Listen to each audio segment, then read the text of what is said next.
A maioria das pessoas acredita que busca riqueza por conforto, prazer ou segurança, mas essa explicação é superficial e incompleta.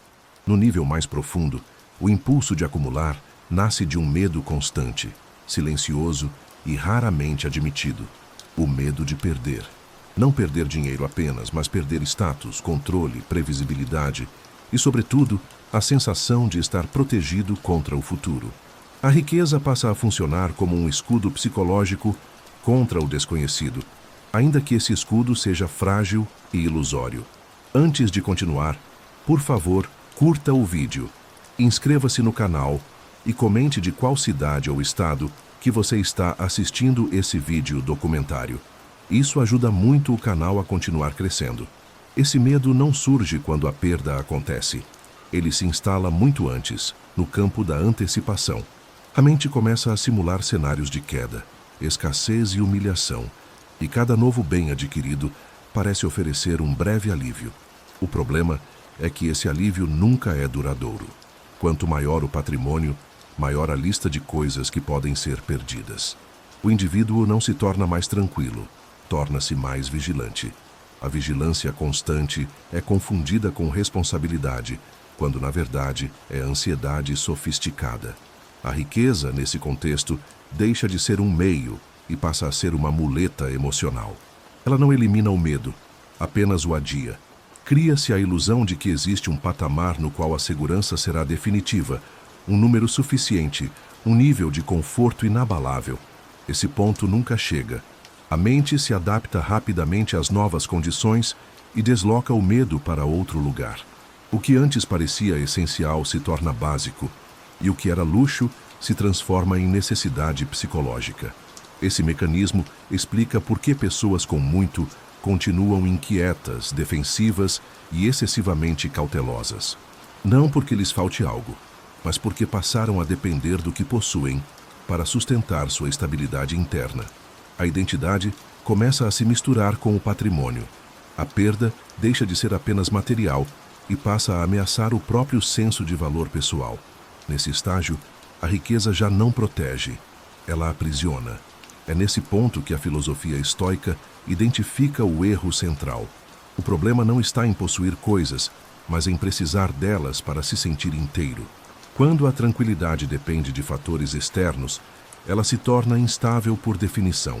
Qualquer mudança econômica, social ou política passa a ser percebida como ameaça direta. O medo deixa de ser episódico e se transforma em estado permanente. A mente treinada apenas para o conforto perde a capacidade de lidar com a privação.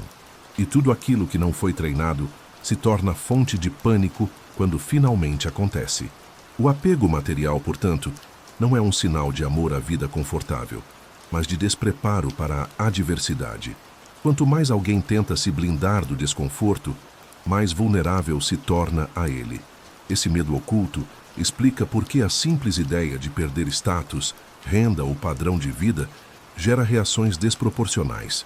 Não se trata apenas da perda em si, mas da sensação de que sem aqueles recursos, a pessoa não saberia mais quem é, nem como existir com dignidade.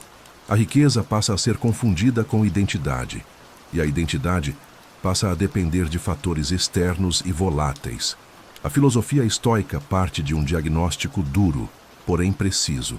Enquanto o indivíduo não aprender a sobreviver bem com pouco, ele nunca se sentirá seguro com muito.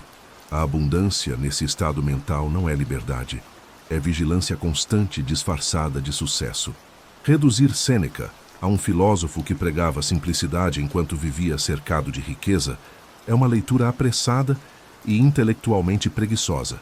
Ele não foi um asceta isolado, nem um moralista distante da realidade política e econômica do seu tempo. Foi um homem inserido no centro do poder, envolvido com finanças, cargos públicos, intrigas políticas e riscos reais. Justamente por isso, sua filosofia não nasce da ignorância do conforto, mas do contato direto com ele. Sêneca acumulou fortuna, influência e proximidade com o imperador. Viveu em palácios, administrou recursos vultosos e conheceu de perto o luxo romano. Ao mesmo tempo, experimentou o exílio, a instabilidade política e a ameaça constante de queda. Essa combinação é decisiva para entender sua obra. Ele não escreveu a partir da teoria abstrata, mas da vivência concreta da ascensão e da fragilidade que acompanha o poder. O ponto central não é a contradição entre discurso e prática, mas a consciência aguda de que tudo o que é externo pode ser retirado a qualquer momento. Sêneca sabia que sua posição era provisória. Sabia que a fortuna não era blindagem contra o destino. Essa lucidez atravessa seus textos. Ele fala como alguém que conhece o conforto, mas não confia nele, que utiliza a riqueza, mas não a toma como fundamento da própria estabilidade. Ao contrário do que muitos imaginam, a filosofia estoica não exige pobreza real e permanente. Ela exige independência psicológica. O erro moderno é confundir desapego com falta de recursos. Sêneca jamais defendeu a miséria como virtude. Defendeu a capacidade de viver bem mesmo quando os recursos desaparecem. Essa distinção é crucial. A crítica estoica não é dirigida à riqueza em si, mas à dependência emocional que se cria em torno dela. Quando Sêneca recomenda exercícios de pobreza voluntária, ele o faz justamente porque conhece os efeitos corrosivos do luxo contínuo sobre a mente. Ele observou como o conforto constante amolece a capacidade de enfrentar perdas, como cria expectativas rígidas e como transforma o imprevisto em trauma. Sua proposta nasce da observação direta do comportamento humano sob condições de abundância. Há também um elemento estratégico em sua filosofia. Sêneca sabia que não controlava o cenário político, nem a estabilidade do império, nem a própria segurança pessoal. O que ele podia controlar era sua disposição interna diante do que viesse a acontecer. A prática do desapego não era um gesto moral, mas uma preparação prática para a instabilidade real do mundo romano, marcada por conspirações, mudanças bruscas de poder e punições arbitrárias. Sua escrita reflete essa tensão constante entre posse e impermanência. Ele não fala como alguém que rejeita o mundo, mas como alguém que se recusa a ser dominado por ele. O estoicismo de Sêneca é o de quem vive dentro do sistema, mas não entrega a ele o controle da própria paz.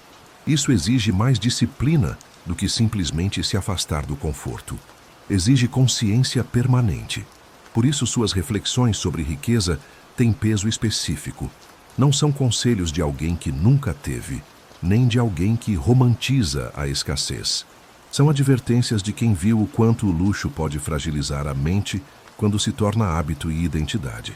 Ele entendeu que o verdadeiro risco não é perder bens, mas perder a capacidade de permanecer estável quando eles se vão. Compreender quem foi Sêneca além do estereótipo é entender que sua filosofia não é uma negação da vida material, mas uma tentativa rigorosa de impedir que ela se transforme no eixo psicológico da existência. É dessa experiência concreta que nasce a ideia da pobreza voluntária como treino, não como destino. A riqueza, por si só, não prepara ninguém para enfrentar a vida. Ela resolve problemas imediatos, remove obstáculos práticos e amplia opções externas, mas deixa intacta, e muitas vezes agrava, a fragilidade interna. Quando todas as necessidades são atendidas de forma constante, a mente deixa de exercitar a adaptação, a resistência e a tolerância à frustração. O conforto contínuo cria um ambiente artificial no qual a pessoa nunca testa seus próprios limites psicológicos. O erro mais comum é acreditar que a ausência de dificuldades fortalece. Na prática, ocorre o oposto. Aquilo que não é exigido enfraquece. A mente acostumada a soluções rápidas perde a capacidade de lidar com atrasos, perdas e restrições. Pequenos contratempos passam a gerar reações exageradas porque não existe histórico interno de superação real. O indivíduo se torna eficiente para administrar abundância, mas incompetente para atravessar escassez. A riqueza, nesse sentido, oferece um treinamento incompleto. Ela ensina a gerir recursos, mas não ensina a viver sem eles. Ensina a manter padrões, mas não a reconstruí-los. Quando tudo funciona, não há necessidade de desenvolver flexibilidade emocional. A vida parece estável, não porque o indivíduo é forte, mas porque o ambiente está colaborando. Essa diferença só se revela quando o ambiente deixa de colaborar. Sêneca observou que o maior perigo da abundância não é o excesso em si, mas a ilusão de que ele é permanente. A mente passa a operar como se o padrão atual fosse garantido. Expectativas se cristalizam. Necessidades artificiais são incorporadas à identidade. O que antes era acessório se torna indispensável. Nesse processo, a pessoa se distancia cada vez mais da própria capacidade de adaptação. Quando a riqueza se torna o único cenário conhecido, qualquer redução é vivida como colapso. Não porque a situação seja objetivamente insuportável, mas porque não houve treino prévio. A perda parece absoluta, porque nunca foi simulada. O desconforto parece intolerável porque nunca foi praticado. A mente entra em pânico não diante da realidade, mas diante da própria falta de preparo. A filosofia estoica identifica esse ponto com precisão. Não se trata de rejeitar a riqueza, mas de reconhecer que ela não treina a mente para a instabilidade. Ela pode até mascarar o medo por um tempo, mas não o elimina. Pelo contrário, cria uma dependência silenciosa. Quanto mais confortável a vida se torna, mais ameaçadora qualquer mudança passa a parecer. O indivíduo rico, mas despreparado, vive em estado de alerta constante. Ele vigia o mercado, o status, as relações, o futuro. Não porque seja ambicioso, mas porque teme perder o que sustenta sua sensação de normalidade. A riqueza deixa de ser um recurso e passa a ser uma condição psicológica. Sem ela, a pessoa não sabe como se reorganizar internamente. É por isso que, para o estoicismo, a verdadeira preparação não acontece no auge do conforto, mas na interrupção deliberada dele. Enquanto a mente não aprende que consegue funcionar com menos, ela continuará refém do medo de perder mais. A riqueza sozinha não ensina isso. Ela treina para manter, não para suportar a perda. A incompletude desse treinamento explica por que tantas pessoas materialmente bem-sucedidas entram em colapso diante de crises relativamente comuns. O problema não é a crise, mas a ausência de um sistema interno capaz de absorvê-la. Sem esse sistema, qualquer abalo externo se transforma em terremoto psicológico. A proposta da pobreza voluntária não surge como provocação moral, nem como gesto simbólico. Ela é um exercício técnico, deliberado e profundamente pragmático. Para Sêneca, o problema central não era a falta de bens, mas a falta de preparo psicológico para viver sem eles. O exercício existe para corrigir essa falha estrutural. Ele cria, em ambiente controlado, aquilo que a vida costuma impor de forma abrupta, a experiência da privação. A prática consiste em reduzir intencionalmente o padrão de vida por períodos definidos. Alimentação simples, vestimentas rudes, ausência de conforto, rotina austera. Não como penitência, mas como ensaio. A mente é colocada diante do cenário que ela mais teme, sem o peso do risco real. Nada está sendo perdido de fato. Tudo pode ser retomado depois. Essa segurança externa permite observar com clareza as reações internas. O primeiro impacto não é físico, mas psicológico. A mente protesta. Cria narrativas de injustiça, desconforto e humilhação. Pequenas privações ganham proporções exageradas. Isso revela o quanto o sofrimento antecipado é maior do que o sofrimento real. O corpo se adapta rapidamente. A mente, não. É exatamente aí que o treino atua. Ele expõe o exagero das projeções mentais. Sêneca insistia que o exercício deveria ser feito de forma honesta. Não basta reduzir superficialmente, é necessário experimentar o desconforto de verdade, ainda que dentro de limites seguros. Comer o mínimo necessário, dormir em condições simples, aceitar a aparência descuidada. O objetivo não é sofrer, mas perceber que o sofrimento imaginado não se confirma. A realidade é mais suportável do que o medo que a antecede. Com a repetição, algo fundamental acontece. A mente começa a recalibrar suas expectativas.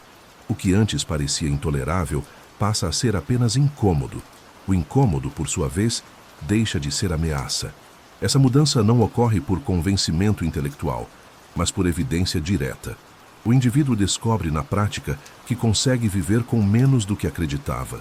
Esse treino tem um efeito colateral poderoso. Ele desmonta a fantasia de que a dignidade depende de conforto externo. Ao atravessar a pobreza simulada sem colapso, a pessoa recupera a sensação de autonomia interna. O medo da perda perde força porque já foi enfrentado. Não como teoria, mas como experiência concreta. Outro aspecto central do exercício é sua função preventiva. Ao simular a perda antes que ela aconteça, a mente deixa de tratá-la como evento desconhecido. O desconhecido é sempre mais assustador do que o conhecido. A pobreza voluntária transforma a possibilidade temida em cenário familiar. Isso reduz drasticamente a ansiedade antecipatória que acompanha quem vive apegado ao padrão de vida. Para Sêneca, esse treino não deveria ser esporádico, nem feito apenas em momentos de crise. Ele recomendava incorporá-lo como prática regular, não para viver permanentemente em privação, mas para manter a mente afiada, flexível e independente. A regularidade impede que o conforto volte a se tornar absoluto e incontestável. O exercício da pobreza voluntária revela, com clareza desconfortável, que grande parte do sofrimento associado à perda é construção mental. Quando o indivíduo atravessa a experiência e permanece funcional, algo se reorganiza internamente. O medo deixa de ser comando. A riqueza deixa de ser muleta. A mente passa a operar a partir de um ponto mais sólido, menos dependente do que é externo. A pergunta que estrutura o exercício da pobreza voluntária é simples e devastadora. É isso que você teme perder? Quando a pessoa se vê vestindo roupas simples, comendo o mínimo e vivendo sem conforto, a fantasia mental do colapso começa a ruir. O cenário temido se materializa, mas não produz o desastre esperado. O corpo continua funcionando. A mente continua consciente. A identidade não desaparece. Essa constatação atinge diretamente o núcleo do medo. Antes do exercício, a perda é imaginada como aniquilação. Durante o exercício, ela se revela como adaptação. Essa diferença é decisiva. O medo, quando não testado, cresce de forma desproporcional. Ele se alimenta de suposições vagas e cenários extremos. A pobreza voluntária força a mente a abandonar abstrações e lidar com fatos. E os fatos são menos dramáticos do que as projeções. O choque inicial não vem da privação em si, mas do confronto com o exagero interno. A pessoa percebe que grande parte do sofrimento estava concentrada na antecipação, não na experiência. O desconforto existe, mas é limitado. Ele não destrói a dignidade, não elimina o pensamento, não impede a ação. A mente aprende, ainda que a contragosto, que sua avaliação anterior era distorcida. Esse aprendizado tem efeito acumulativo. Cada vez que o exercício é repetido, o medo perde autoridade. A mente deixa de tratar a perda como evento absoluto. Ela passa a enxergá-la como variação de condições. Isso reduz a carga emocional associada à possibilidade de queda. O futuro deixa de ser um território ameaçador e passa a ser apenas incerto, o que é muito diferente. A pergunta "é isso que você teme?" também expõe outro elemento oculto, o medo social. Muitas pessoas não temem a privação material, mas o julgamento alheio.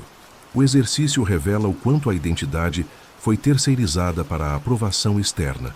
Ao sobreviver à simplicidade, o indivíduo percebe que sua existência não depende da validação constante. Isso enfraquece um dos pilares mais silenciosos do apego material. Sêneca compreendia que o medo só perde força quando é enfrentado de forma controlada. Ignorá-lo o fortalece, evitá-lo o cristaliza. A pobreza voluntária cria um espaço no qual o medo é trazido à luz e examinado sem risco real. Essa exposição gradual transforma a relação da mente com a possibilidade de perda. Outro efeito importante do exercício é a mudança de linguagem interna. Antes, a mente dizia, isso seria insuportável. Depois da experiência, ela passa a dizer, isso é difícil, mas possível. Essa alteração parece sutil, mas muda completamente o comportamento. O insuportável paralisa, o difícil mobiliza. A pessoa deixa de viver em estado defensivo permanente. Com o tempo, a pergunta deixa de ser apenas retórica. Ela se torna resposta incorporada. A mente já sabe por experiência própria que consegue atravessar a privação sem se desintegrar. Isso não elimina o desconforto, mas elimina o pânico. E onde não há pânico, há espaço para escolha consciente. A força desse treino está justamente em sua simplicidade brutal. Ele não promete invulnerabilidade, nem ausência de dor. Promete algo mais realista e mais poderoso. A certeza interna de que a perda não define o fim. Quando essa certeza se instala, o medo deixa de governar as decisões. E a relação com a riqueza começa a mudar de forma irreversível. Quando a mente atravessa repetidas vezes a experiência da pobreza voluntária, ocorre uma transformação que não depende de reflexão teórica. Ela passa a operar a partir de um novo ponto de referência. O padrão mínimo deixa de ser uma ameaça abstrata e se torna uma condição conhecida. Isso altera profundamente a forma como a pessoa interpreta riscos, perdas e instabilidades futuras. A primeira mudança visível é a redução da ansiedade antecipatória. Antes do treino, a mente se projeta continuamente para cenários de escassez, tentando evitá-los a qualquer custo. Depois do treino, esses cenários já não carregam o mesmo peso emocional. Eles foram vividos, ainda que de forma simulada, e não produziram colapso. A antecipação perde intensidade, porque a experiência concreta desmonta a fantasia. Esse processo fortalece a autoconfiança interna. Não a confiança baseada em recursos externos, mas a confiança na própria capacidade de adaptação.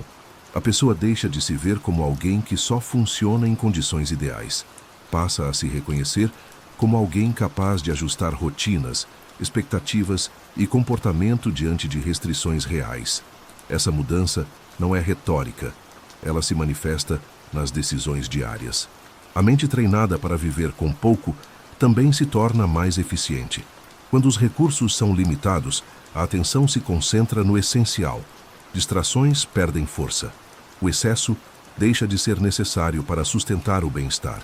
Isso gera uma clareza mental que o conforto excessivo costuma diluir. O indivíduo passa a distinguir melhor entre necessidade real e desejo condicionado. Outro efeito relevante é a diminuição do medo do futuro. A incerteza deixa de ser interpretada como ameaça constante. Não porque o futuro se torna previsível, mas porque a pessoa já sabe que consegue operar em cenários adversos. O desconhecido não desaparece, mas deixa de ser paralisante. A mente se mantém funcional mesmo sem garantias. Esse treino também altera a relação com o tempo.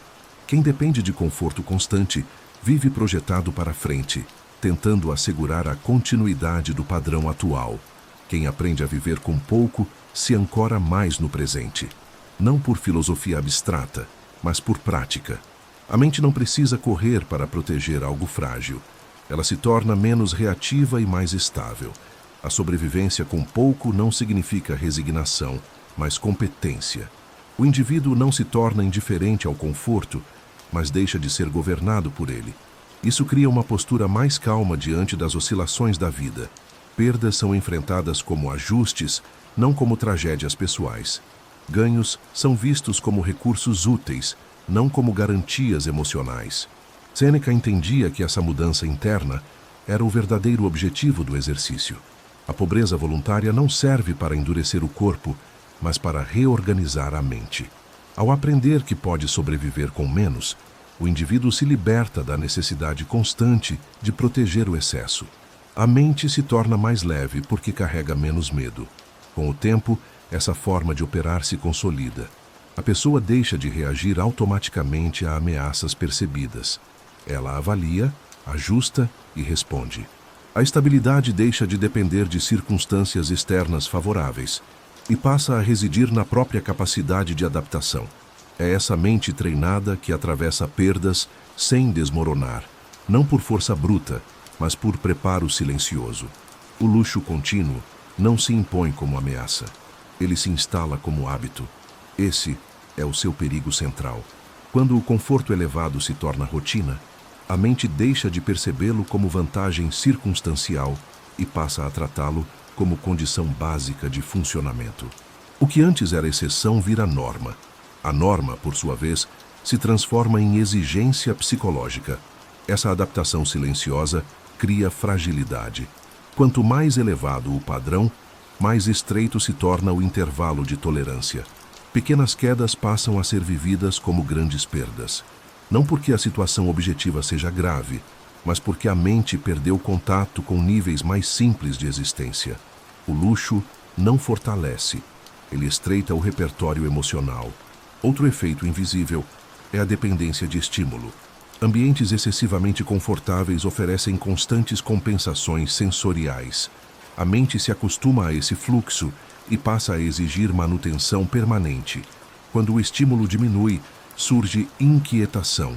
Não há dor real, mas há desconforto psicológico. O indivíduo interpreta essa ausência como sinal de problema, quando, na verdade, é apenas abstinência de excesso. O luxo contínuo também intensifica a comparação social. Quando o padrão é elevado, qualquer variação negativa ganha visibilidade. A atenção se desloca do uso funcional dos recursos para a preservação da imagem. O medo não é apenas perder conforto, mas perder posição. Esse medo opera de forma constante, mesmo quando tudo vai bem. A pessoa não desfruta do que tem porque está ocupada defendendo o que possui. Nesse cenário, a mente vive em estado de vigilância. O conforto exige manutenção, e a manutenção exige controle. Controle de gastos, de aparência, de relações, de performance. O luxo que prometia liberdade se converte em sistema de obrigações implícitas. O indivíduo se sente responsável por sustentar um padrão que já não escolheu conscientemente. Sêneca observou que o problema não está no objeto luxuoso, mas na dependência emocional que se cria ao redor dele. O luxo contínuo treina a mente para evitar qualquer forma de desconforto. Com isso, ela perde a capacidade de atravessá-lo quando inevitavelmente surge. O resultado é uma sensibilidade excessiva à frustração. Outro aspecto crítico é a perda da autonomia interna. Quando o bem-estar depende de condições específicas, a liberdade diminui. A pessoa passa a organizar sua vida para preservar o conforto, não para expandir sua capacidade de escolha. Decisões são tomadas com base no medo de reduzir o padrão, não no valor intrínseco das ações. Essa armadilha é invisível porque não se apresenta como sofrimento explícito. Ela se manifesta como inquietação crônica, ansiedade difusa e sensação constante de que algo precisa ser mantido. O indivíduo não se sente oprimido, mas pressionado. Não se sente infeliz, mas nunca plenamente tranquilo. A pobreza voluntária atua justamente como antídoto a essa armadilha. Ao interromper deliberadamente o luxo, a mente recupera a amplitude. Ela reaprende a funcionar fora do estreito corredor do conforto elevado. Isso não elimina o prazer do luxo quando ele existe, mas impede que ele se torne condição psicológica. A mente deixa de ser moldada pelo excesso e volta a se sustentar a partir de si mesma. Uma das distorções mais comuns ao interpretar o pensamento estoico é confundir pobreza voluntária com miséria real. Essa confusão não é apenas conceitual, ela compromete completamente o sentido da prática. Sêneca não defendia a privação permanente, nem a falta de recursos como ideal de vida. Ele falava de um exercício temporário, consciente e reversível, cujo objetivo era psicológico, não econômico. A miséria é imposição. Ela retira escolhas, corrói a dignidade e consome energia mental apenas para garantir sobrevivência básica. A pobreza voluntária, ao contrário, parte da escolha. Ela acontece dentro de um espaço seguro, no qual a pessoa sabe que pode retornar ao conforto quando desejar. Essa diferença muda tudo. O exercício não busca reproduzir o sofrimento estrutural da escassez forçada, mas sim desmontar o medo que a mente projeta sobre a ideia de viver com menos. Confundir essas duas realidades leva a críticas equivocadas. A prática estoica não ignora desigualdades sociais, nem romantiza a falta de recursos. Ela opera em outro nível. Trata da relação interna com a possibilidade de perda, não da organização social da riqueza. Quando aplicada corretamente, ela não glorifica a privação, mas enfraquece a dependência emocional do excesso. Sêneca era claro ao afirmar que a riqueza pode e deve ser utilizada quando disponível. O erro está em torná-la indispensável para o equilíbrio interno.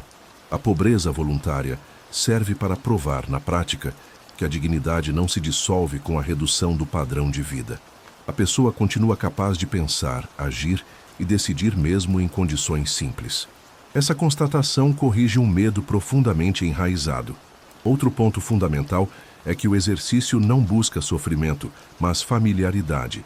Ele não exige heroísmo, nem resistência extrema. Exige honestidade. Honestidade para reconhecer o quanto se exagera o impacto da perda. Honestidade para admitir que o medo da privação é, em grande parte, medo do desconhecido e do julgamento social. A miséria real consome. A pobreza voluntária ensina. Uma enfraquece, a outra fortalece. Essa distinção precisa ser mantida com rigor para que a prática não seja deturpada nem moralizada. O estoicismo não propõe um modelo econômico, mas um treinamento mental. Quando essa diferença é compreendida, o exercício deixa de parecer cruel ou elitista. Ele se revela como uma ferramenta de autonomia interna. A pessoa não se torna indiferente às dificuldades alheias, nem passa a negar o valor do conforto. Ela apenas deixa de depender psicologicamente da abundância para se sentir inteira. A clareza dessa separação também impede um erro comum: usar a pobreza voluntária como identidade. O exercício não é um estilo de vida fixo, nem uma performance moral. Ele é um meio, não um fim. Quando vira identidade, perde sua função. O objetivo sempre foi a liberdade interna, não a exibição de simplicidade. Ao compreender que pobreza voluntária não é miséria, a prática recupera sua precisão original. Ela se estabelece como um instrumento técnico de preparo psicológico, não como idealização da escassez. É essa precisão que permite que o exercício fortaleça a mente sem distorcer a relação com o mundo material. O desapego, no estoicismo, não é uma postura estética nem um discurso moral. Ele funciona como estratégia, uma estratégia clara para ampliar a margem de liberdade interna. Quanto menos coisas são necessárias para sustentar a estabilidade emocional, menos pontos de pressão o mundo externo possui. Essa lógica é simples, mas profundamente subestimada. A maioria das pessoas mede liberdade pela quantidade de opções disponíveis. Sêneca inverte esse raciocínio. Para ele, liberdade está relacionada ao número de necessidades não essenciais eliminadas. Cada necessidade criada se transforma em uma exigência a ser atendida. Cada exigência cria dependência. O desapego reduz essas dependências de forma direta e mensurável. Quando a pessoa aprende a viver com pouco, ela reduz automaticamente o número de condições que precisam ser satisfeitas para que sua vida funcione. Isso amplia o espaço de manobra. Decisões deixam de ser tomadas sob coerção invisível. O indivíduo não precisa aceitar qualquer situação apenas para manter um padrão elevado. A redução das necessidades aumenta a capacidade de escolha real. Esse efeito se manifesta de forma concreta no cotidiano. Quem depende de muito precisa proteger muito. Quem precisa de pouco pode arriscar mais. O desapego não elimina responsabilidades, mas diminui o custo psicológico de mudanças. A pessoa não fica presa a ambientes, relações ou ocupações apenas para preservar conforto. Ela se torna menos negociável em sua paz interna. Sêneca entendia que o maior inimigo da liberdade não é a falta de recursos, mas o excesso de vínculos emocionais com o que é externo. Esses vínculos criam medo. O medo cria submissão. A submissão limita a ação.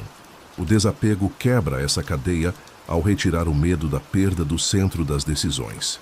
Outro aspecto estratégico do desapego é sua relação com o tempo. Quanto mais necessidades, mais tempo é consumido para mantê-las.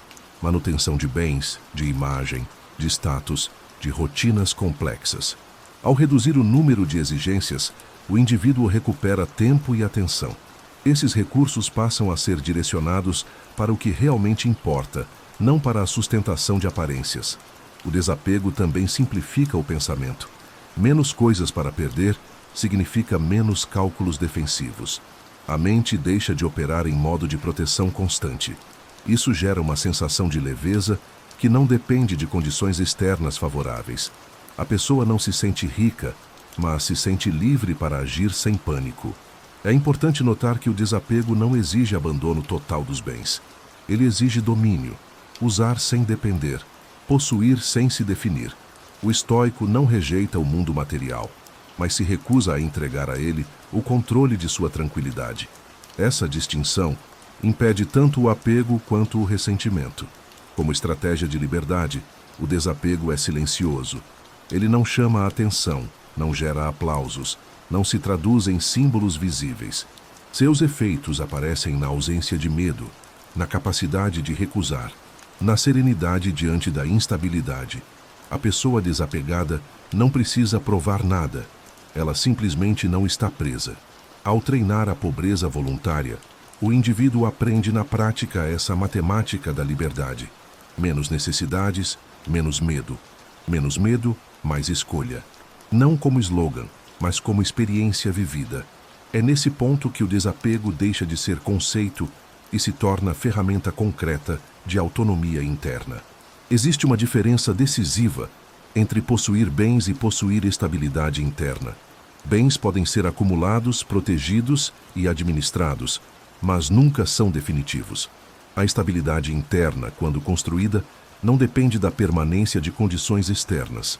Sêneca chamava a atenção para esse ponto com insistência. Aquilo que pode ser tirado não pode ser base de segurança. A verdadeira riqueza, para o estoicismo, é aquela que permanece mesmo quando tudo o mais desaparece. A pobreza voluntária revela essa distinção de forma direta.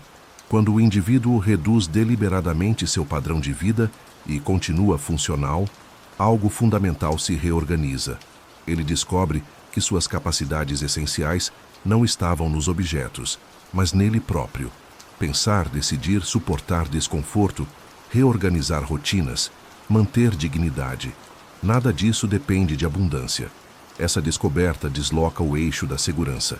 Antes do treino, a pessoa acredita que sua estabilidade vem do que possui. Depois do treino, ela percebe que vem do que consegue fazer mesmo sem possuir. Essa inversão é silenciosa, mas profunda.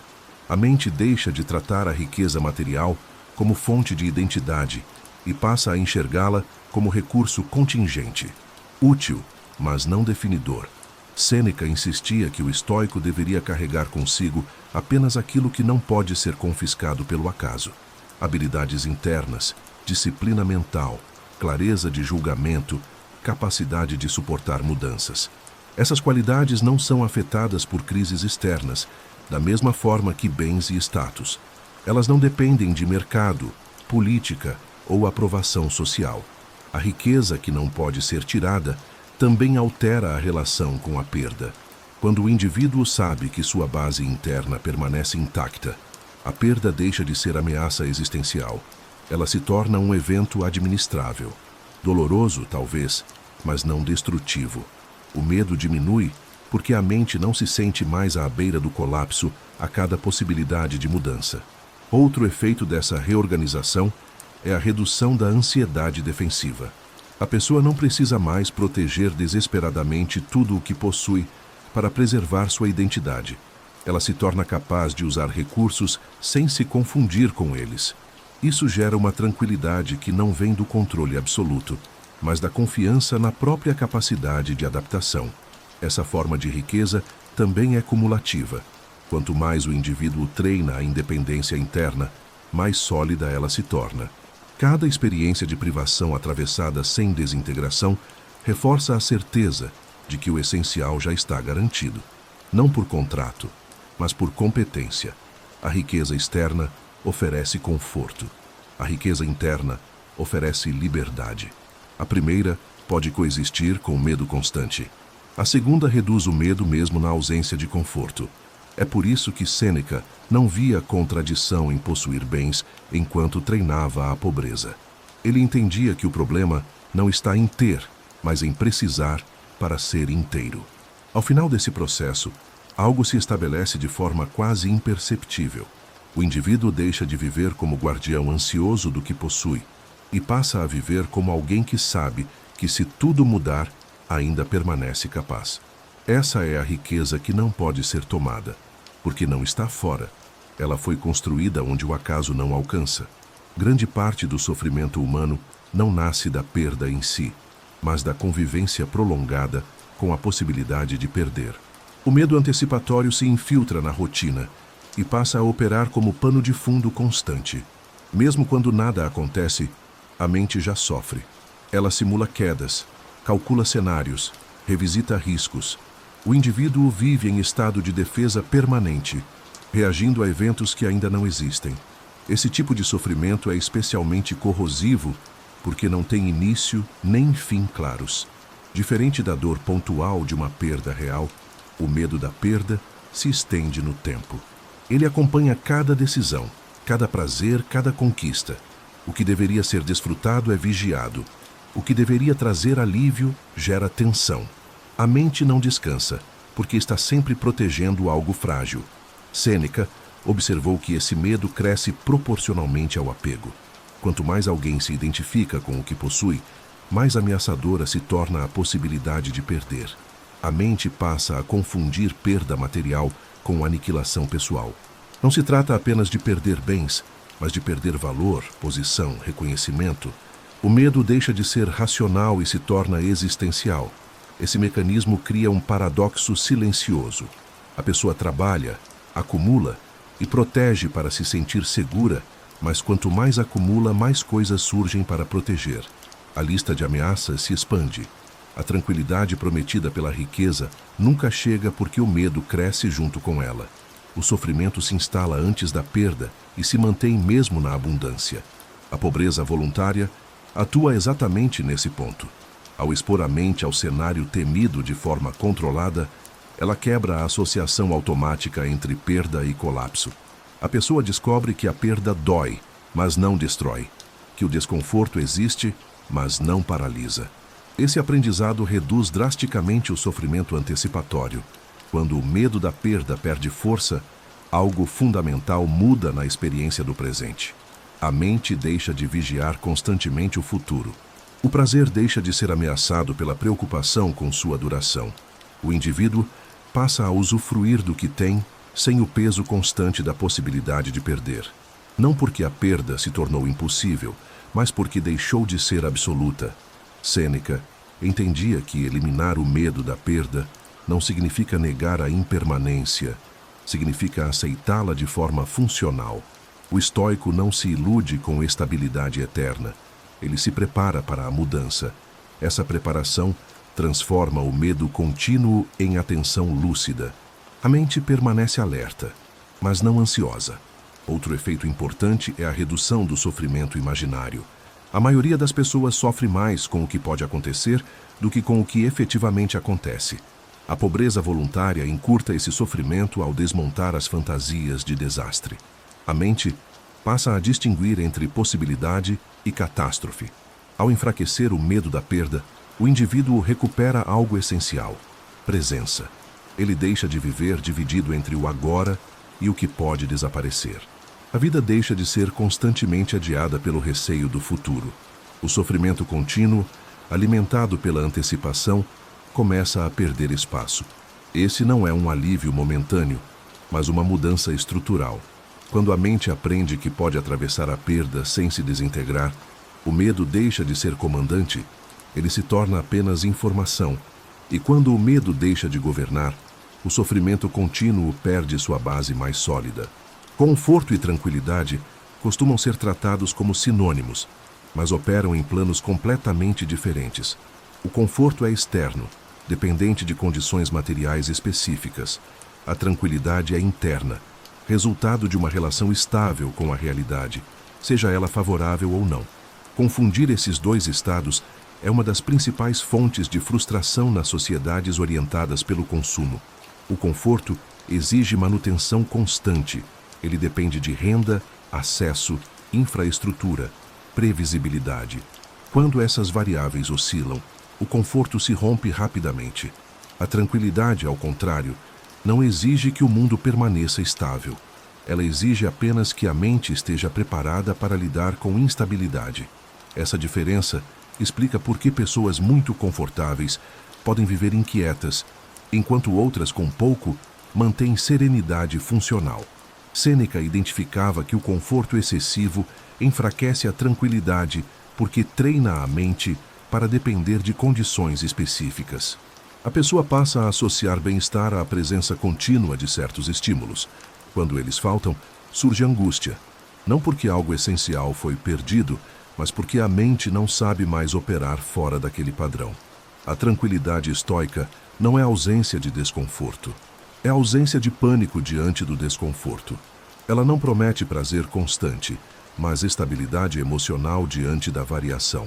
Essa estabilidade só pode ser construída quando a mente deixa de exigir que o mundo se adapte a ela e aprende a se adaptar ao mundo.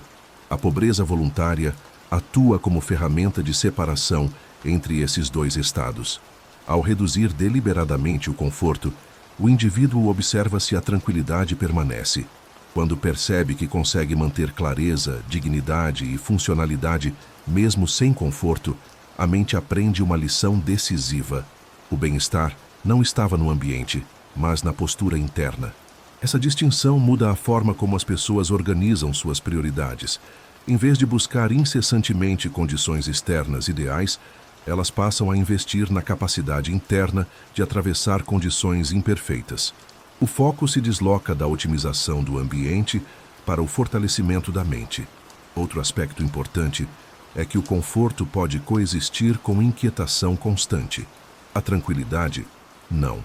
Ela exige redução do medo, não aumento do prazer. Muitas pessoas ampliam o conforto esperando que isso acalme a mente, mas acabam apenas elevando o nível de estímulo necessário para se sentirem bem. O resultado é uma corrida sem fim. A tranquilidade, por sua vez, cresce quando a mente aprende que não precisa de muito para funcionar. Cada necessidade eliminada remove uma fonte potencial de ansiedade. Cada dependência reduzida amplia a estabilidade.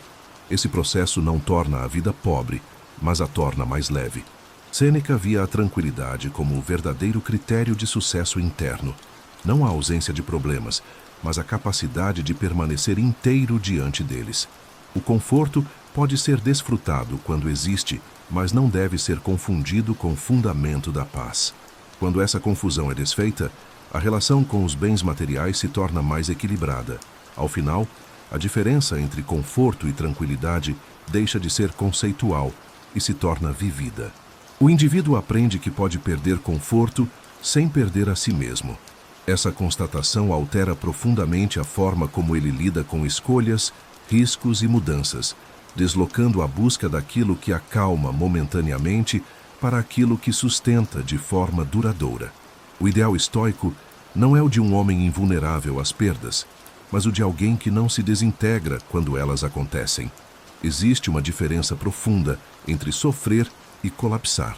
Sêneca não prometia imunidade à dor, mas integridade diante da dor. O homem que pode perder tudo e continuar inteiro não é aquele que não sente, mas aquele cuja estrutura interna não depende do que é externo.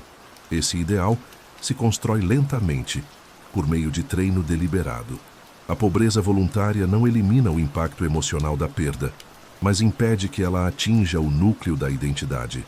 Quando o indivíduo já experimentou viver com pouco, a perda deixa de ameaçar sua definição de si mesmo. Ele não confunde mais aquilo que possui com aquilo que é. A integridade interna se manifesta na capacidade de reorganização. Diante da perda, o indivíduo não entra em paralisia prolongada. Ele ajusta expectativas, redefine rotinas e segue funcional. Isso não acontece por frieza, mas por preparo. A mente já conhece o terreno da privação. Ela não precisa entrar em pânico para lidar com ele. Sêneca entendia que a maior fragilidade humana está na fusão entre identidade e circunstância. Quando a pessoa se define pelo cargo, pelo patrimônio, pelo status ou pelo estilo de vida, qualquer abalo externo se transforma em crise existencial. A pobreza voluntária rompe essa fusão ao mostrar que a identidade permanece mesmo quando os adornos desaparecem. Esse homem inteiro não é indiferente ao mundo. Ele trabalha, constrói, desfruta e se envolve. A diferença está na base, sobre a qual tudo isso se apoia. Ele não entrega sua estabilidade emocional a fatores que não controla. Isso lhe permite agir com mais coragem, porque o risco deixa de ser absoluto. A capacidade de perder tudo sem perder a si mesmo também reduz a necessidade de defesas excessivas. O indivíduo não precisa endurecer emocionalmente nem se fechar ao mundo. Ele pode se permitir vínculos, projetos e ambições sem o medo constante de que tudo isso o destrua se falhar. A integridade interna funciona como amortecedor.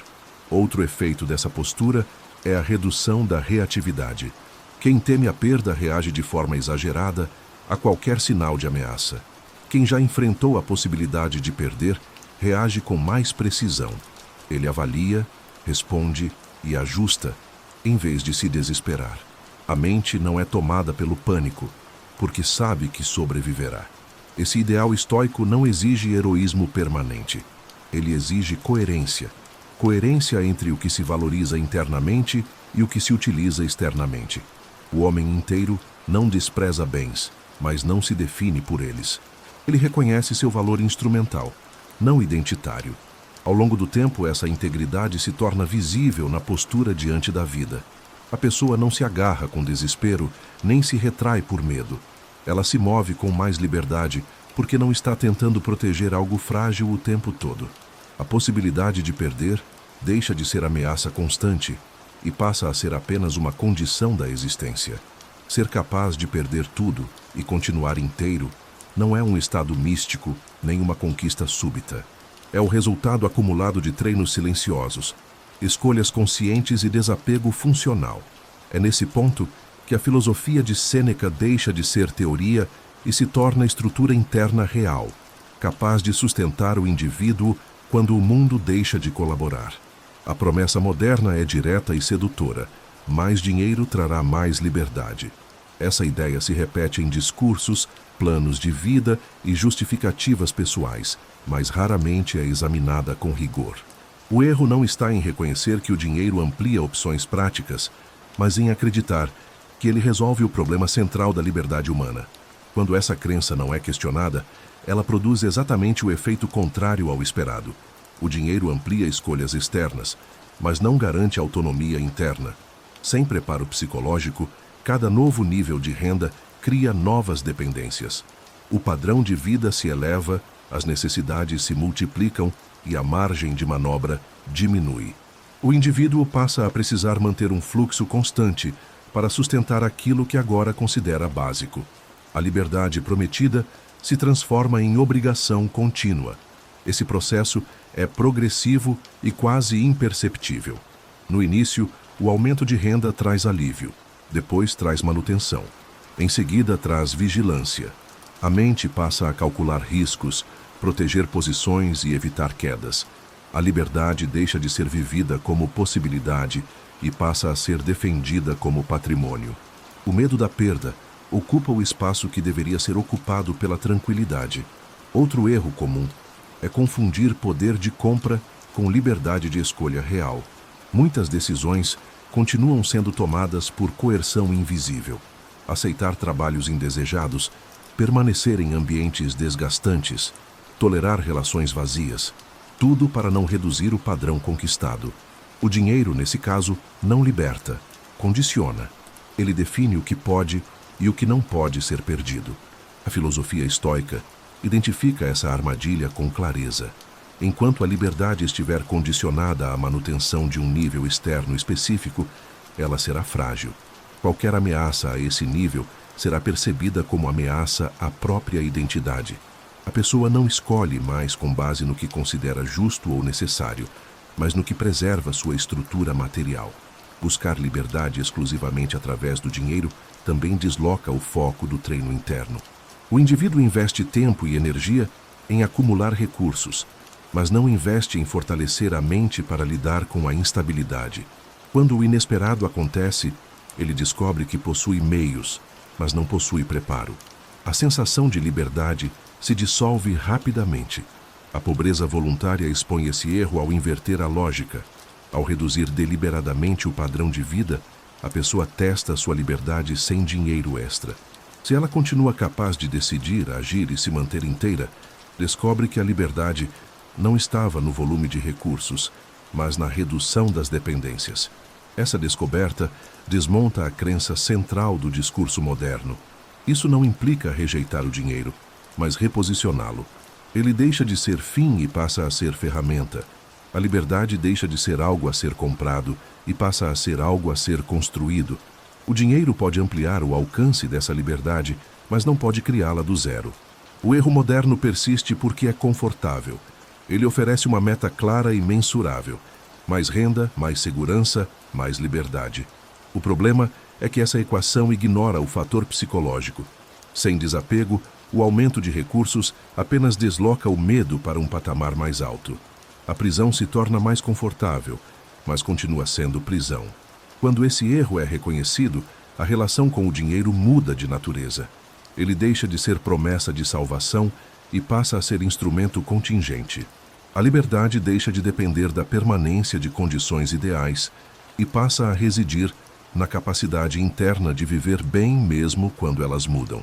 É nesse ponto que o dinheiro perde o poder de governar a vida e assume seu papel secundário, útil, mas limitado. Os exercícios inspirados em Sêneca não têm caráter simbólico, nem dependem de crença filosófica. Eles funcionam porque expõem a mente a condições reais, ainda que controladas, e produzem aprendizado por experiência direta. A lógica é sempre a mesma: reduzir deliberadamente o conforto para testar na prática a capacidade de adaptação e desmontar o medo antecipatório. O primeiro exercício é a redução programada do padrão de vida.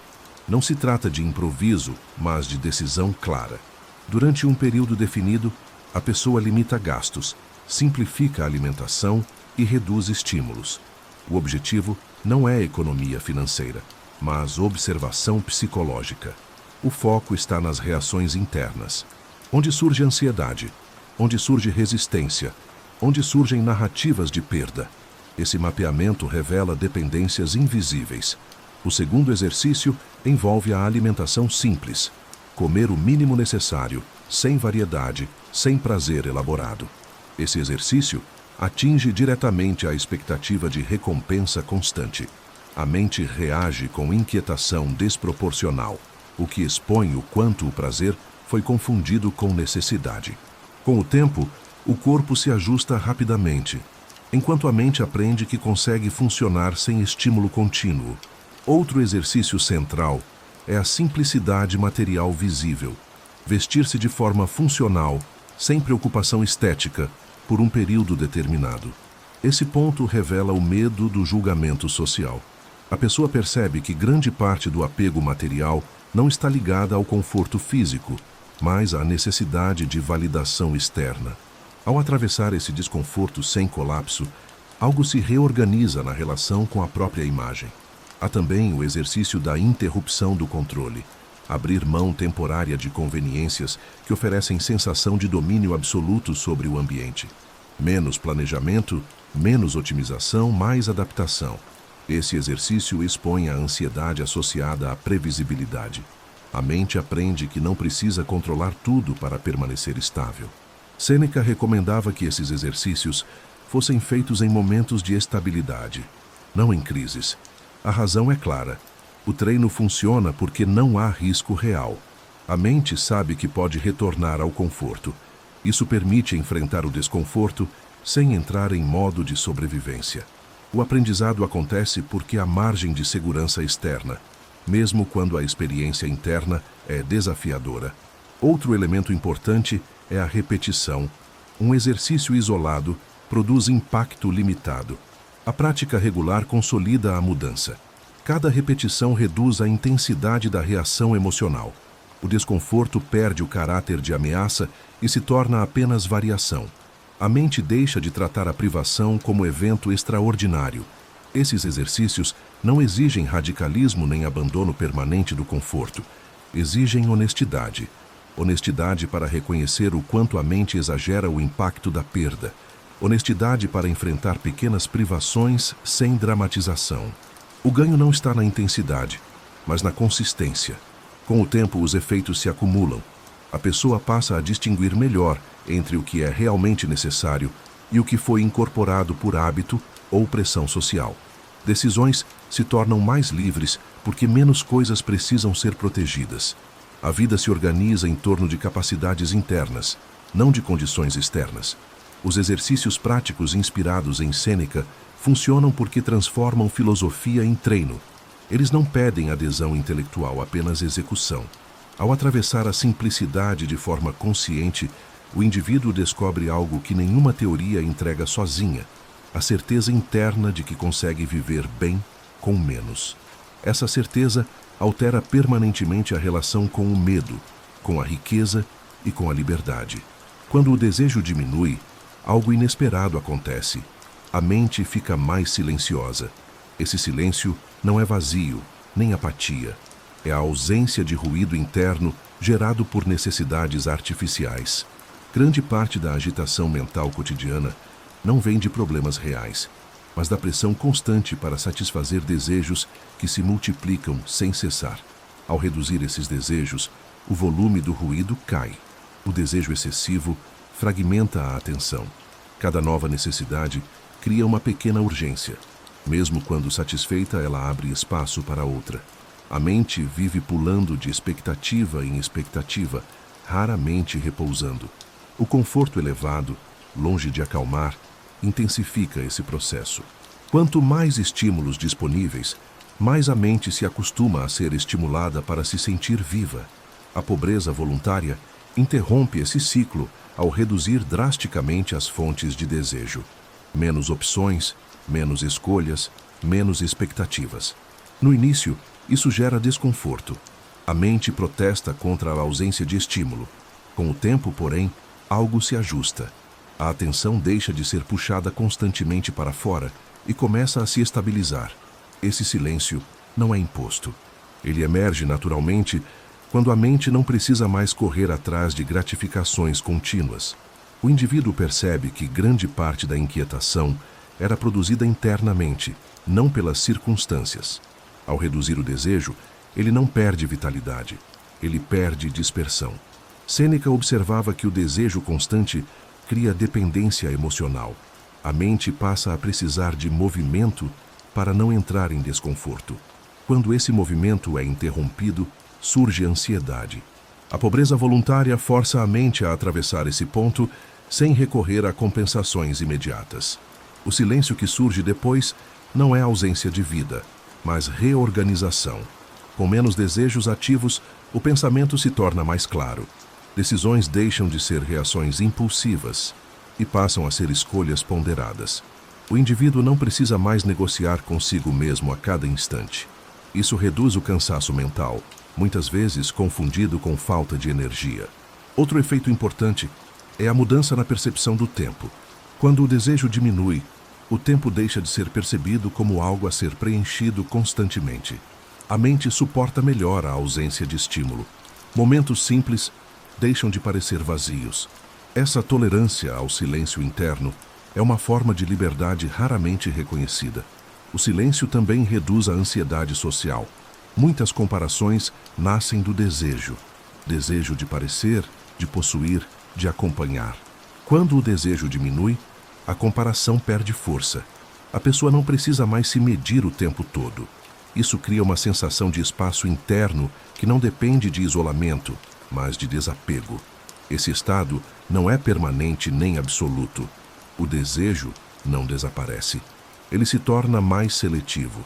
Em vez de múltiplas exigências simultâneas, surgem poucas vontades claras. A mente passa a diferenciar entre impulso e necessidade.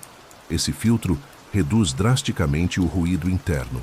O silêncio que aparece quando o desejo diminui não é um objetivo em si, mas um efeito colateral valioso. Ele indica que a mente deixou de ser governada por estímulos externos. Esse silêncio cria condições para uma tranquilidade mais estável, menos dependente do ambiente. É nesse espaço que a liberdade interna começa a se consolidar de forma quase imperceptível, mas profunda. Quando a riqueza deixa de ser identidade e passa a ser ferramenta, a relação com o mundo material muda de natureza. Ferramentas são usadas conforme a necessidade, não confundidas com quem as utiliza. Identidades, ao contrário, exigem defesa constante. Sêneca insistia que o erro mais perigoso não é possuir bens, mas permitir que eles definam o valor pessoal. Quando isso acontece, cada oscilação externa ameaça o senso de si. Transformar riqueza em identidade cria uma vigilância contínua. A pessoa passa a se perguntar: quem será se perder o que tem? Essa pergunta não surge quando a riqueza é instrumento. Ela surge quando a riqueza é espelho. O indivíduo se reconhece no patrimônio, no cargo, no padrão de vida. O risco não é financeiro, é existencial. A perda deixa de ser um ajuste e passa a ser uma negação do próprio valor. Usar a riqueza como ferramenta exige uma separação clara entre função e significado. A função da riqueza é facilitar, ampliar, proteger em certo grau. O significado da vida, porém, não pode estar ancorado nisso. Quando essa separação é mantida, a riqueza pode aumentar conforto, sem sequestrar a tranquilidade. Quando ela é perdida, o impacto é real, mas limitado. A pobreza voluntária ajuda a construir essa separação porque desmonta a fusão entre ter e ser. Ao experimentar viver com pouco, o indivíduo descobre que sua identidade não desaparece junto com o conforto. Ele continua reconhecível para si mesmo. Essa evidência enfraquece a necessidade de se definir por posses. A riqueza volta ao seu lugar funcional. Outro efeito dessa mudança é a redução da defensividade. Quem se define pelo que possui reage com agressividade a qualquer ameaça. Quem usa a riqueza como ferramenta reage com avaliação. A mente não entra em modo de sobrevivência a cada risco percebido.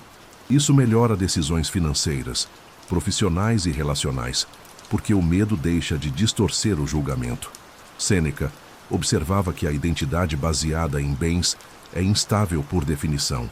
Ela depende de fatores fora de controle. Ao retirar a identidade desse campo, o indivíduo reduz drasticamente sua vulnerabilidade emocional. Ele não precisa negar a riqueza nem glorificar a simplicidade. Ele apenas se recusa a entregar sua definição pessoal a algo contingente. Essa postura também altera a relação com o sucesso. O sucesso deixa de ser confirmação de valor e passa a ser resultado circunstancial. Ele pode ser aproveitado sem inflar o ego. Pode ser perdido sem humilhar a identidade. Essa neutralidade funcional não empobrece a experiência. Ela a torna mais sustentável. Quando a riqueza é ferramenta, decisões difíceis se tornam mais possíveis. Mudar de caminho, recusar propostas, aceitar perdas estratégicas. A pessoa não se sente amputada por abrir mão de vantagens. Ela se sente no controle da própria direção.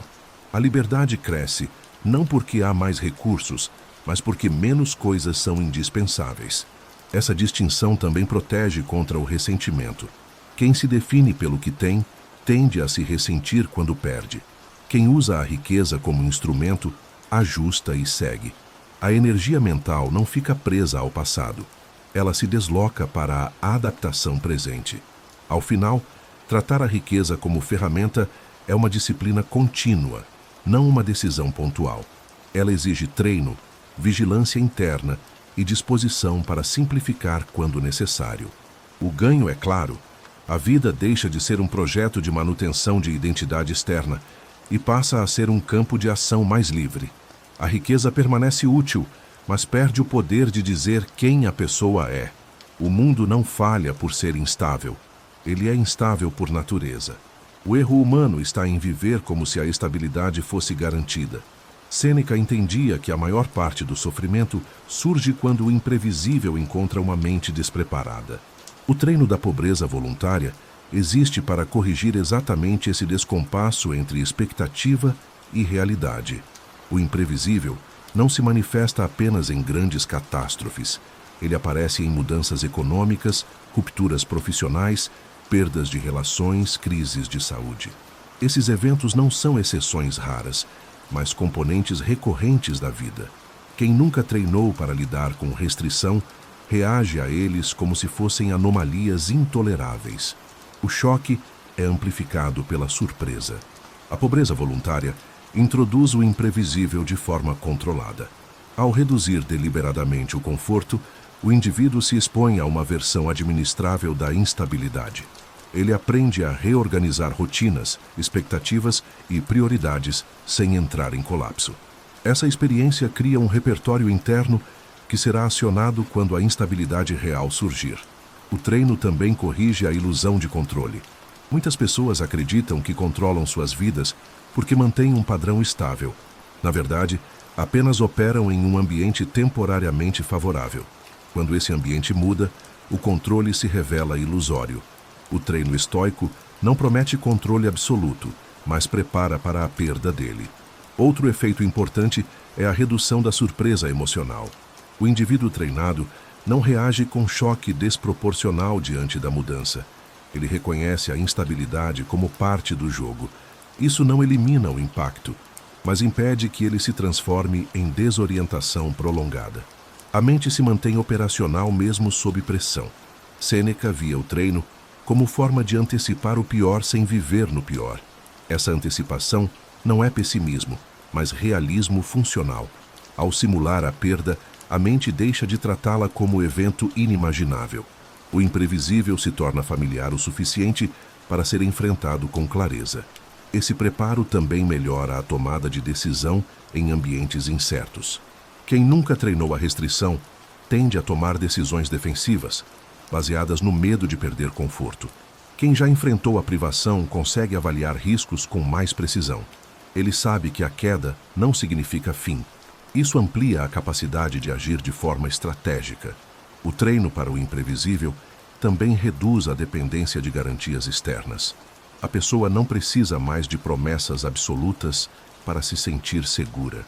Ela confia mais na própria capacidade de adaptação do que na permanência de condições favoráveis. Essa confiança muda a postura diante do futuro.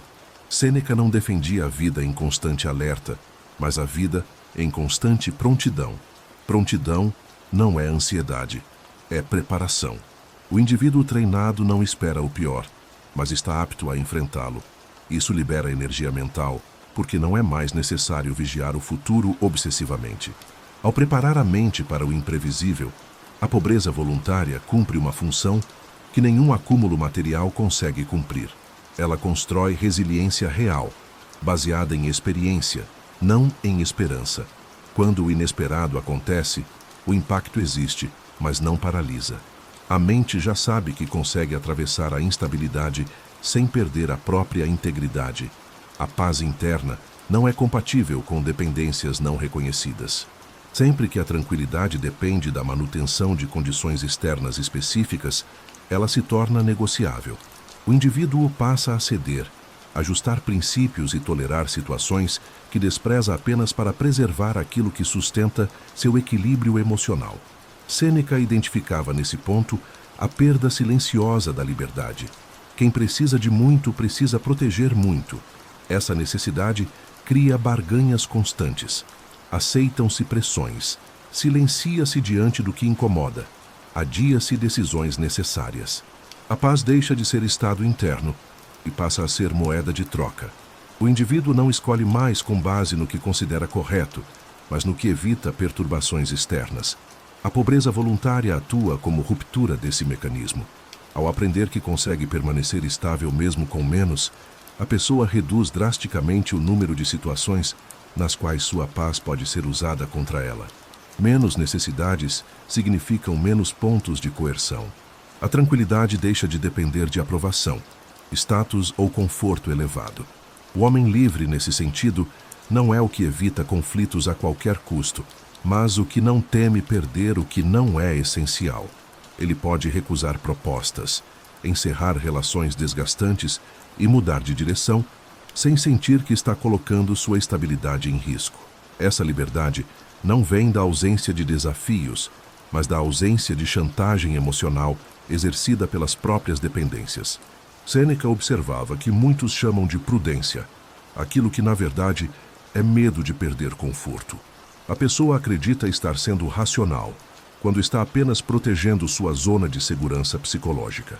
A pobreza voluntária expõe esse auto-engano ao mostrar que o colapso esperado não acontece quando o conforto é reduzido. Quando a paz deixa de ser negociável, a postura diante da vida muda. O indivíduo se torna menos reativo e mais firme. Ele não precisa se impor com agressividade, porque não está defendendo algo frágil. Sua tranquilidade não está em jogo a cada escolha. Isso gera uma autoridade silenciosa, difícil de abalar. Outro efeito dessa postura é a clareza moral. Decisões deixam de ser contaminadas pelo medo de perder vantagens. O indivíduo pode agir de acordo com seus valores porque sabe que sobreviverá, mesmo que isso custe conforto. Essa coerência reduz o desgaste interno causado por concessões repetidas. A paz que não é negociável também reduz a ansiedade social. O medo do julgamento perde força quando a aprovação externa deixa de ser necessária para sustentar o equilíbrio interno. A pessoa não se isola, mas deixa de depender da validação alheia.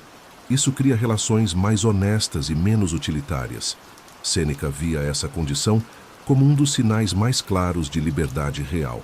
Não a capacidade de fazer tudo o que se quer, mas a capacidade de não fazer o que fere a própria integridade. Essa capacidade só existe quando a paz interna não está amarrada às circunstâncias externas. Ao treinar a pobreza voluntária, o indivíduo constrói essa base. Ele aprende, por experiência direta, que sua tranquilidade não desaparece com a redução do conforto. A partir daí, a paz deixa de ser algo a ser protegido a qualquer custo e passa a ser algo que se carrega consigo. É nesse ponto que a liberdade deixa de ser promessa futura e se torna condição presente. A ideia de abundância eterna é uma construção mental recente e profundamente enganosa. Ela sugere que é possível alcançar um estado no qual recursos, conforto e segurança se mantenham estáveis indefinidamente. Essa promessa sustenta boa parte das escolhas modernas, mas entra em conflito direto com a experiência histórica e com a própria estrutura da vida. Nada que depende de fatores externos permanece inalterado por muito tempo. Sêneca vivia em um mundo onde essa ilusão era menos sofisticada, mas igualmente presente. Impérios pareciam sólidos até ruírem, fortunas eram vastas até serem confiscadas, posições políticas pareciam seguras até uma mudança de humor do poder. Essa observação constante da impermanência moldou sua crítica à ideia de estabilidade garantida. A abundância, quando existe, é sempre circunstancial. A falsa promessa da abundância eterna cria um tipo específico de fragilidade. As pessoas organizam suas vidas como se o cenário atual fosse continuar. Compromissos são assumidos, padrões são elevados, dependências são criadas. Quando a realidade muda, o choque não vem apenas da perda, mas da quebra de uma expectativa não examinada. A mente não estava preparada para a variação. Esse erro é reforçado por narrativas sociais que associam sucesso à manutenção contínua de crescimento. Crescer mais, ganhar mais, ampliar mais. Pouco se fala sobre a necessidade de saber reduzir, perder ou recomeçar. A abundância é apresentada como destino final, não como fase transitória. Isso cria uma relação infantil com a realidade baseada em negação da mudança. A pobreza voluntária desmonta essa promessa ao introduzir de forma consciente a experiência da redução. Ela lembra à mente que a abundância não é condição natural nem permanente. Ao vivenciar a simplicidade sem colapso, o indivíduo se liberta da necessidade de acreditar em estabilidade eterna. Ele passa a operar com realismo, não com esperança defensiva. Outro aspecto da falsa promessa é o adiamento da vida. Muitas pessoas vivem em função de um futuro idealizado no qual tudo estará resolvido. Quando tiver mais, quando estabilizar, quando garantir. Esse futuro raramente chega, porque a própria definição de garantia se desloca continuamente. A mente permanece insatisfeita, sempre projetada adiante. Sêneca alertava que viver esperando condições perfeitas é uma forma de não viver. A abundância eterna, além de ilusória, é paralisante. Ela impede que a pessoa se organize para lidar com o que é variável. O resultado é uma vida frágil, dependente de circunstâncias favoráveis. Ao abandonar essa promessa, algo se reorganiza. A pessoa deixa de exigir que o mundo se comporte de determinada forma para que ela fique bem. Ela passa a construir estabilidade interna suficiente para atravessar tanto fases de abundância quanto de restrição. Isso não elimina o prazer da abundância quando ela existe, mas impede que ela seja tratada como direito adquirido. A falsa promessa da abundância eterna cria medo quando confrontada pela realidade. A preparação estoica cria serenidade diante da mesma realidade. A diferença não está no cenário externo, mas no treinamento interno.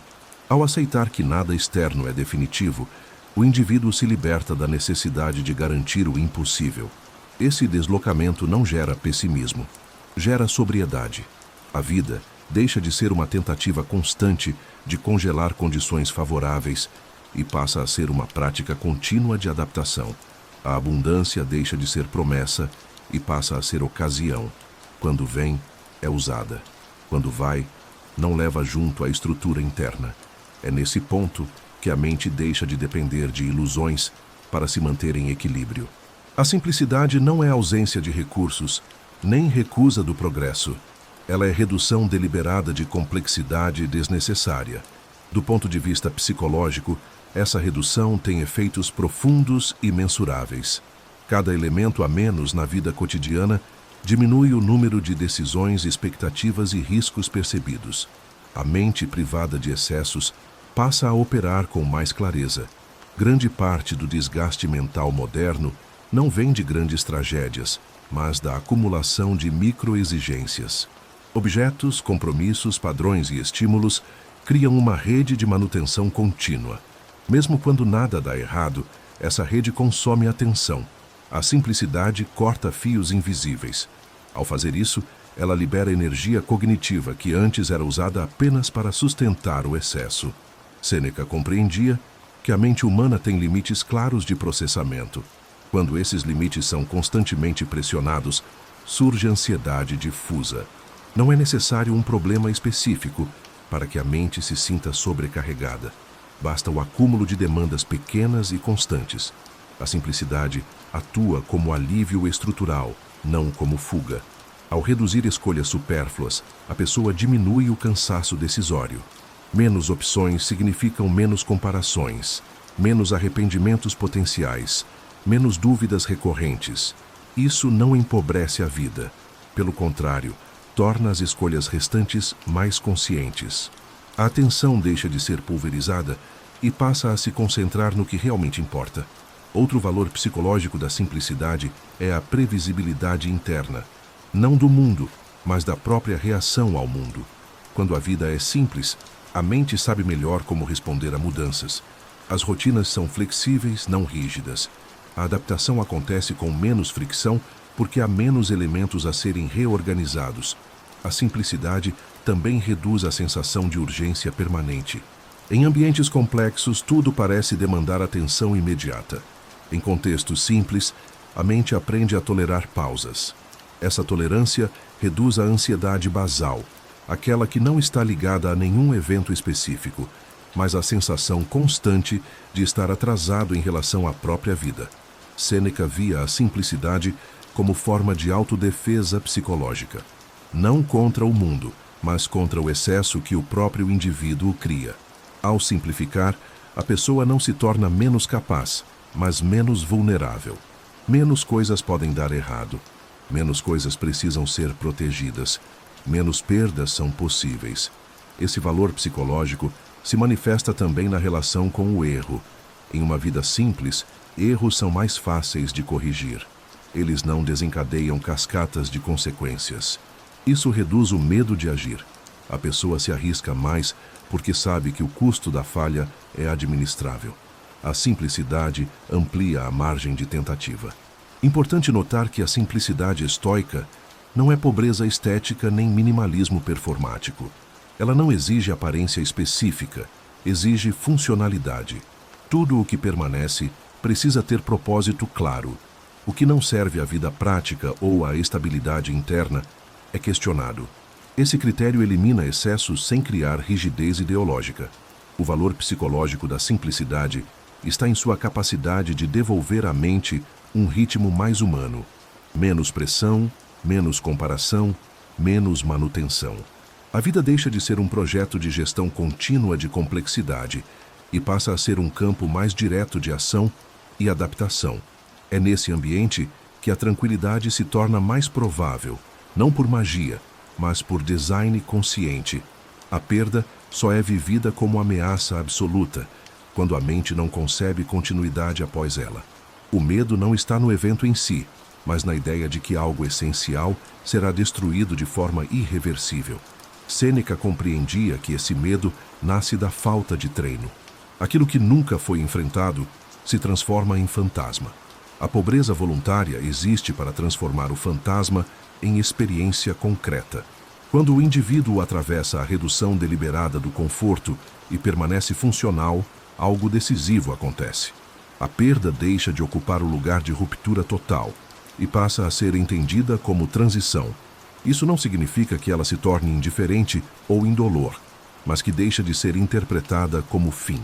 A mente passa a saber, por evidência direta, que existe vida depois da perda. Esse deslocamento altera profundamente o comportamento. Antes, a pessoa organiza suas escolhas para evitar qualquer possibilidade de queda. Depois do treino, ela passa a avaliar riscos com mais realismo. A perda não desaparece do horizonte, mas deixa de comandar as decisões. O medo deixa de ser o principal critério de ação. Sêneca observava que muitos males são suportáveis, mas se tornam insuportáveis quando antecipados de forma exagerada. A mente sofre duas vezes, uma na imaginação, outra na realidade. A pobreza voluntária elimina o primeiro sofrimento ao reduzir a distância entre imaginação e experiência. Quando a perda é conhecida, ela perde parte do seu poder paralisante. Outro efeito importante é a mudança na relação com o passado. Quando perder deixa de ser ameaça absoluta, erros e fracassos não se cristalizam como marcas permanentes. Eles passam a ser eventos localizados. A pessoa não carrega a perda como identidade.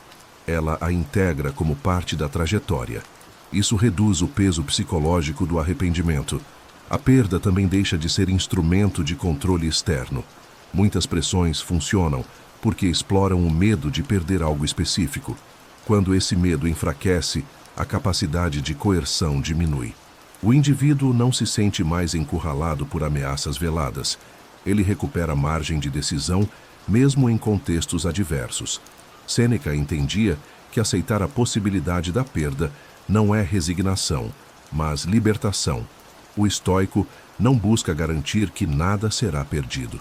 Ele busca garantir que, se for, a perda não o destruirá. Essa garantia interna muda a postura diante da vida. A pessoa se torna menos defensiva e mais presente. Quando perder deixa de ser ameaça, o apego se transforma. O indivíduo continua valorizando o que possui, mas sem desespero. Ele usufrui sem agarrar. Essa relação mais leve reduz o sofrimento tanto na posse quanto na ausência. A mente não precisa mais vigiar constantemente o futuro. Esse estado não surge por convencimento intelectual. Ele surge por repetição de experiência. Cada treino bem-sucedido reforça a certeza interna de continuidade.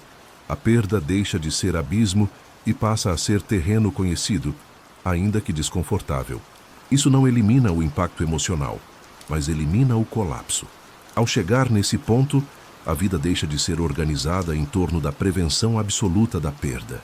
Ela passa a ser organizada em torno da capacidade de atravessá-la. Essa mudança é sutil, mas profunda. Quando a mente sabe que sobreviverá, a perda deixa de ser ameaça central e passa a ser apenas uma das muitas variações possíveis da existência. O contraste entre o rico ansioso e o simples estável não é moral nem ideológico, é funcional. Ele não trata de quem possui mais, mas de quem depende menos. A ansiedade não nasce da falta, mas da dependência. O indivíduo que construiu sua estabilidade sobre uma base ampla de necessidades vive em permanente estado de vigilância. Há sempre algo a perder, algo a defender, algo a manter. O rico ansioso não sofre porque lhe falta conforto, mas porque seu conforto se tornou condição psicológica. Ele precisa que o mundo continue cooperando para que sua mente permaneça em equilíbrio. Essa necessidade cria tensão constante. Mesmo em cenários favoráveis, a mente não relaxa. Ela antecipa riscos, calcula perdas e se prepara para defender o que sustenta sua identidade. Já o simples estável não é definido pela escassez, mas pela suficiência interna. Ele pode possuir pouco ou muito, mas não depende disso para se manter funcional. Sua base é mais estreita, porém mais sólida.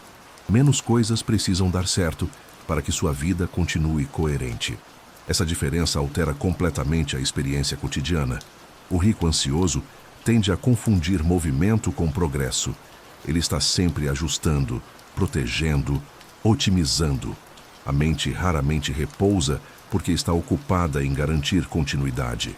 O simples estável se move menos, mas com mais clareza. Ele não precisa reagir a cada variação, porque sabe que sua integridade não está em jogo. Esse contraste se torna evidente em momentos de instabilidade. Pequenas perdas provocam reações desproporcionais em quem depende de muito. Ajustes modestos geram sensação de colapso. Já quem treinou a simplicidade absorve mudanças com menor custo emocional. Não por insensibilidade, mas por preparo. Sêneca não idealizava a vida simples como superior em termos materiais. Ele a reconhecia como mais resiliente. A resiliência não elimina o impacto, mas impede a desorganização interna. O simples estável não nega a dor, mas não se perde nela. Ele atravessa e reorganiza. Outro ponto de contraste é a relação com o futuro. O rico ansioso vive projetado adiante, tentando assegurar que nada falhe. O simples estável vive mais ancorado no presente, não por desinteresse, mas por confiança na própria capacidade de adaptação. O futuro deixa de ser ameaça constante e passa a ser apenas variável. Esse contraste não depende de renda, mas de estrutura mental. Há ricos, simples e pobres ansiosos. O fator decisivo é o grau de dependência emocional em relação às condições externas. Quem precisa de pouco carrega menos medo. Quem precisa de muito carrega mais vulnerabilidade. O rico ansioso costuma interpretar sua inquietação como responsabilidade. O simples estável interpreta sua calma como preparo. Um vive tentando evitar perdas. O outro vive sabendo que pode atravessá-las. Essa diferença não é visível à primeira vista, mas define a qualidade da experiência interna. Ao colocar esses dois modelos lado a lado, Sêneca não propunha escolha moral, mas diagnóstico. Um modelo consome energia tentando preservar o que tem. O outro preserva a energia porque não precisa defender tanto. O custo psicológico do primeiro é alto. A eficiência emocional do segundo é maior. Esse contraste final não aponta para a renúncia, mas para a reorganização. A riqueza pode existir em ambos os casos. A diferença está em quem governa quem. No rico ansioso, a riqueza governa a mente. No simples estável, a mente governa a relação com a riqueza. É essa inversão silenciosa que define onde está a verdadeira estabilidade. Existe um tipo de liberdade que o dinheiro não alcança, independentemente do volume acumulado. Essa liberdade não está relacionada ao acesso, ao conforto ou à capacidade de consumo. Ela diz respeito à relação da mente com a perda, a instabilidade e o controle. Enquanto essa relação não é trabalhada, qualquer riqueza permanece limitada em seu efeito libertador. O dinheiro pode remover obstáculos externos, mas não remove o medo interno. Ele pode comprar tempo, mas não compra tranquilidade diante da mudança. Pode ampliar escolhas, mas não elimina a coerção criada pelas próprias necessidades. Quando a mente depende da permanência de condições específicas para se sentir bem, a liberdade permanece frágil, mesmo em meio à abundância. Sêneca compreendia que a verdadeira liberdade começa onde termina a necessidade de garantir o impossível. Garantir que nada será perdido, que nada mudará, que nada falhará. Esse tipo de garantia não existe. A tentativa de comprá-la apenas desloca o medo para níveis mais altos. A riqueza passa a ser usada como anestesia temporária, não como solução estrutural. A liberdade que a riqueza não consegue comprar é a capacidade de atravessar perdas sem perder a si mesmo. É a capacidade de agir sem ser governado pelo medo da queda. É a possibilidade de dizer não sem sentir que a própria sobrevivência está em risco. Essa liberdade nasce do preparo, não da posse. A pobreza voluntária constrói exatamente esse tipo de liberdade. Ao reduzir deliberadamente o padrão de vida, a mente aprende que sua estabilidade não depende de um cenário ideal. Isso cria um espaço interno onde decisões podem ser tomadas com mais honestidade. A pessoa não precisa mais negociar seus valores para preservar conforto. Ela não precisa mais se prender a situações apenas para evitar desconforto. Essa liberdade também se manifesta na relação com o sucesso. O sucesso deixa de ser ameaça, porque não inflaciona a identidade. Deixa de ser prisão, porque não cria dependência. Ele pode ser desfrutado sem medo de perdê-lo. Essa neutralidade funcional é algo que o dinheiro não oferece por si só. Outro aspecto dessa liberdade é a redução do controle obsessivo. Quem não teme a perda não precisa controlar tudo. A mente relaxa não porque tudo está sob domínio, mas porque sabe que consegue lidar com o que sair do domínio. Essa confiança interna não pode ser comprada, apenas construída. Sêneca não rejeitava a riqueza. Ele rejeitava a ilusão de que ela poderia substituir o treino interno.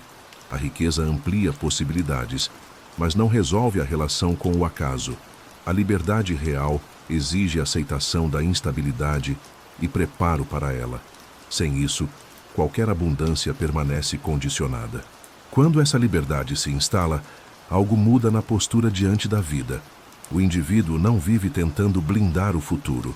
Ele vive preparado para atravessá-lo. A diferença é sutil, mas decisiva.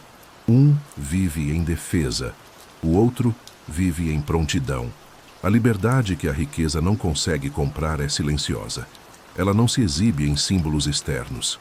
Ela aparece na ausência de medo, na clareza das escolhas, na tranquilidade diante do imprevisível. É essa liberdade que sustenta o indivíduo quando as garantias externas falham. E é exatamente por isso que ela não está à venda. Viver com pouco, na perspectiva estoica, não é resultado de carência nem de renúncia forçada. É uma escolha consciente baseada em entendimento psicológico. Não se trata de rejeitar o conforto, mas de retirar dele o poder de governar a vida. Essa escolha não empobrece a experiência. Ela a torna mais estável. Sêneca não propunha um modelo fixo de existência simples. Ele propunha flexibilidade, a capacidade de transitar entre abundância e restrição sem perder a coerência interna. Viver com pouco, nesse sentido, não significa permanecer com pouco, mas saber que é possível fazê-lo sem colapso. Essa possibilidade altera completamente a relação com o mundo material. A escolha consciente da simplicidade redefine prioridades. O indivíduo deixa de organizar a vida em torno da manutenção de padrões elevados e passa a organizá-la em torno da preservação da integridade interna. Isso reduz o medo, simplifica decisões e amplia a liberdade real de ação. Essa escolha também protege contra o ressentimento. Quem vive com pouco por imposição tende a se revoltar. Quem vive com pouco por escolha tende a se fortalecer. A diferença está no controle. A pobreza voluntária devolve ao indivíduo a sensação de agência. Ele não está sendo empurrado pela vida, mas se preparando para ela. Viver com pouco como escolha consciente não significa negar ambição ou crescimento. Significa impedir que esses elementos se tornem condições psicológicas. O indivíduo pode crescer, ganhar, acumular, mas não depende disso para se sentir inteiro. Essa independência cria uma relação mais saudável com o sucesso e com a perda. Outro efeito dessa escolha é a redução da ansiedade crônica. Menos coisas precisam dar certo para que a vida funcione. Menos variáveis precisam ser controladas. A mente opera com margens mais amplas. Isso não elimina dificuldades, mas reduz a sensação de fragilidade constante. Sêneca via essa escolha como forma de alinhamento com a realidade. A vida é instável.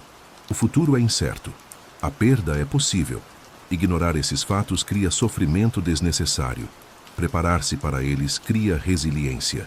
Viver com pouco de forma consciente é uma maneira prática de aceitar o mundo como ele é, sem endurecer e sem negar. Essa escolha não precisa ser permanente nem visível. Ela precisa ser real. Real na capacidade de abrir mão. Real na disposição de reduzir. Real na ausência de pânico diante da perda. Quando essas condições existem, o indivíduo já não é governado pelo medo. Ao final, viver com pouco como escolha consciente não é um fim, mas um fundamento. Um fundamento sobre o qual qualquer forma de vida pode ser construída sem fragilidade extrema. A riqueza pode vir ou ir.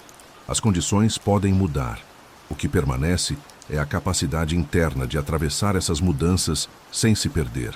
É nesse ponto que a filosofia de Sêneca revela sua força prática. Ela não promete segurança externa. Ela constrói estabilidade interna. Não oferece garantias, oferece preparo. E quando a vida deixa de ser tratada como algo a ser protegido a qualquer custo e passa a ser algo para o qual se está preparado, a liberdade deixa de ser ideal, distante, e se torna condição possível, aqui e agora. Se você chegou até aqui, por favor, deixe o like, se inscreva no canal e comente algum tema que você gostaria de ver por aqui. Sua ideia pode se transformar em vídeo. Bom descanso e até o próximo vídeo.